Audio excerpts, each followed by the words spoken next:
ಧಾರಾಕಾರ ಮಳೆಗೆ ಬೆಳಗಾವಿಯ ಜನ ತತ್ತರಿಸಿ ಹೋಗಿದ್ದಾರೆ. ಸವದತ್ತಿ, ಬೈಲಹೊಂಗಲ ಸೇರಿದಂತೆ ಜಿಲ್ಲೆಯ ಹಲವೆಡೆ ಭಾರೀ ಮಳೆ ಸುರಿದಿದೆ. ಇದು ಬೆಳಗಾವಿಯಲ್ಲಿ ಸುರಿದಿರುವಂತಹ ಮಳೆ. ಧಾರಾಕಾರ ಮಳೆಯಿಂದಾಗಿ ಜನರು ತತ್ತರಿಸಿ ಹೋಗಿದ್ದಾರೆ. 1 ಗಂಟೆಗೂ ಹೆಚ್ಚು ಕಾಲ ನಿರಂತರವಾಗಿ ಮಳೆ ಸುರಿದಿದೆ. ಪರಿಣಾಮ ಜನಜೀವನ ಅಸ್ತವ್ಯಸ್ತಗೊಂಡಿದೆ. ಸವದತ್ತಿಯ ಗಿರಿಜನ ಓಣಿ, ಬೆನ್ನಿಕಟ್ಟಿ ಓಣಿಯಲ್ಲಿ ಮನೆಗಳಿಗೆ ನೀರು ನುಗ್ಗಿದೆ. ಅಬ್ಬರದ ಮಳೆಯಿಂದಾಗಿ ಬೈಕ್ಗಳು ಕೂಡ ಮುಳುಗಡೆಯಾಗಿವೆ. ಯಲ್ಲಮ್ಮನ ಗುಡ್ಡದಲ್ಲೂ ಕೂಡ ಮಳೆ ಆರ್ಭಟದಿಂದಾಗಿ ಭಕ್ತರು ಪರದಾಟ ನಡೆಸಿದ್ದಾರೆ. ಇದು ಬರೀ 1 ಗಂಟೆ ಕಾಲ ಸುರಿದಂತಹ ಮಳೆಯ ಪ್ರಭಾವ. ರಸ್ತೆಯುದ್ದಕ್ಕೂ ಕೂಡ ನೀರು ಹರಿತಾ ಇರೋದನ್ನ ನಾವಿಲ್ಲಿ ಗಮನಿಸಬಹುದು. ಅಷ್ಟೇ ಅಲ್ಲ, ಪಾರ್ಕಿಂಗ್ನಲ್ಲಿ ನಿಲ್ಲಿಸಿದ್ದಂತಹ ವಾಹನಗಳು ಕೂಡ ಇಲ್ಲಿ ಕೊಚ್ಚಿಕೊಂಡು ಹೋಗ್ತಾ ಇವೆ. ಇದು ಬೆಳಗಾವಿಯ ಬೈಲಹೊಂಗಲದ ದೃಶ್ಯವನ್ನ ನಾವಿಲ್ಲಿ ತೋರಿಸ್ತಾ ಇರೋದು. ಸಂಜೆ ಸುರಿದಂತಹ 1 ಗಂಟೆಯ ಧಾರಾಕಾರ ಮಳೆಯಿಂದಾಗಿ ಸಾಕಷ್ಟು ಅವಾಂತರ ಆಗಿದೆ. ರಸ್ತೆ ತುಂಬೆಲ್ಲ ನೀರು ತುಂಬಿಕೊಂಡಿದೆ.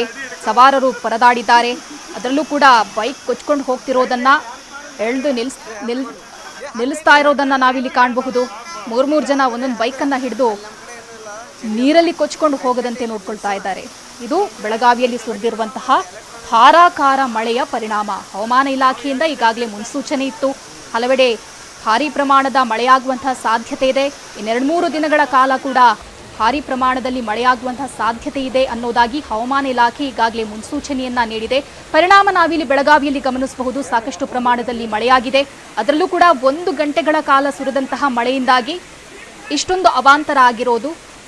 ರಸ್ತೆಗಳೆಲ್ಲವೂ ಕೂಡ ನೀರಿನಿಂದ ಜಲಮಯ ಆಗಿದ್ರೆ ಮನೆಗಳಿಗೂ ಕೂಡ ನೀರು ನುಗ್ಗಿದೆ. ಇದು ಸವದತ್ತಿ, ಬೈಲಹೊಂಗಲ ಸೇರಿದಂತೆ ಜಿಲ್ಲೆಯ ಹಲವೆಡೆ ಮಳೆಯಿಂದಾಗಿ ಸಾಕಷ್ಟು ಅವಾಂತರ ಆಗಿರೋದು. ಇನ್ನು ಸವದತ್ತಿಯ ಗಿರಿಜನ ಓಣಿ, ಬೆನ್ನಿಕಟ್ಟಿ ಓಣಿಯಲ್ಲೂ ಕೂಡ ಮನೆಗಳಿಗೆ ನೀರು ನುಗ್ಗಿ ಅವಾಂತರ ಸೃಷ್ಟಿಯಾಗಿದೆ. ರಾಜ್ಯದಲ್ಲಿ ಮುಂಗಾರು ಮಳೆಯ ಅಬ್ಬರ ಜೋರಾಗಿದ್ದು ಆರಂಭದಲ್ಲೇ 10 ಅವಾಂತರಗಳನ್ನು ಮಳೆರಾಯ ಸೃಷ್ಟಿಸಿದ್ದಾನೆ. ಬೆಳಗಾವಿ ಜಿಲ್ಲೆಯ ಸವದತ್ತಿ, ಬೈಲಹೊಂಗಲ ಸೇರಿದಂತೆ ಹಲವೆಡೆ ಧಾರಾಕಾರ ಮಳೆಯಾಗಿದೆ. 1 ಗಂಟೆಗೂ ಹೆಚ್ಚು ಕಾಲ ಸುರಿದಂತಹ ಮಳೆ ಇದು.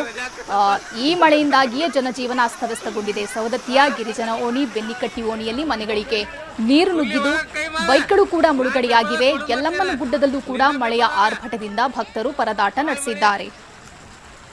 ಇತ್ತ ಬೆಳಗಾವಿ ಜಿಲ್ಲೆಯ ಕಿತ್ತೂರು ತಾಲೂಕಿನಲ್ಲಿ ವರ್ಣಾರ್ಭಟಕ್ಕೆ ಅಂಗನವಾಡಿ ಕೇಂದ್ರ ಮತ್ತು ತಗ್ಗು ಪ್ರದೇಶದ ಮನೆಗಳಿಗೂ ನೀರು ನುಗ್ಗಿದೆ. ಮಕ್ಕಳು ಪರದಾಡಿದ್ರೆ ಅಂಗನವಾಡಿ ಕೇಂದ್ರದಿಂದ ನೀರು ಹೊರಹಾಕಲು ಸಿಬ್ಬಂದಿ ಹರಸಾಹಸ ಪಟ್ಟಿದ್ದಾರೆ. ಇನ್ನು ಚಿಕ್ಕಮಗಳೂರು ಜಿಲ್ಲೆಯಾದ್ಯಂತ ಇನ್ನೂ 3 ದಿನ ಭಾರೀ ಮಳೆಯಾಗಲಿದೆ ಅಂತ ಹವಾಮಾನ ಇಲಾಖೆ ಮುನ್ಸೂಚನೆ ನೀಡಿದೆ. ಮುಂಜಾಗ್ರತಾ ಕ್ರಮವಾಗಿ ಜಿಲ್ಲಾಡಳಿತ ಸಹಾಯವಾಣಿ ಆರಂಭಿಸಿದೆ.